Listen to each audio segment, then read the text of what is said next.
ఇప్పుడు breaking news చూస్తున్నాము. రాజధాని అమరావతి మహిళలపై అసభ్య వ్యాఖ్యల కేసులో కొమ్మినేని శ్రీనివాసరావుకు కోర్టు 14 రోజులు రిమాండ్ విధించింది. ఈ నెల 24 వరకు జ్యుడిషియల్ రిమాండ్ విధిస్తున్నట్టు మంగళగిరి కోర్టు పేర్కొంది. కొమ్మినేని శ్రీనివాసరావును గుంటూరు జిల్లా జైలుకు తరలించారు. కాగా అమరావతి మహిళలపై అసభ్య వ్యాఖ్యల కేసులో కొమ్మినేని శ్రీనివాస్ సోమవారం అరెస్ట్ అయ్యారు.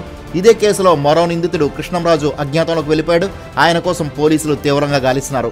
కొమ్మినేనిని సోమవారం హైదరాబాద్లో తుళ్లూరు పోలీసులు అరెస్ట్ చేశారు. అక్కడి నుంచి విజయవాడ మీదుగా గుంటూరులోని నల్లపాడు పోలీస్ స్టేషన్కు పోలీసులు తరలించారు.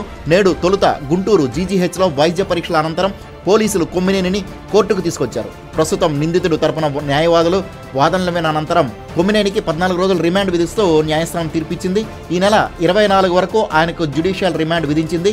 సాక్షి ఛానల్లో నిర్వహించే ఓ చర్చా కార్యక్రమం సందర్భంగా జర్నలిస్టు కృష్ణంరాజు అమరావతి ప్రాంతాన్ని, అక్కడ మహిళలను ఉద్దేశించి అత్యంత జుగుప్సాకర రీతిలో వ్యాఖ్యలు చేశారు.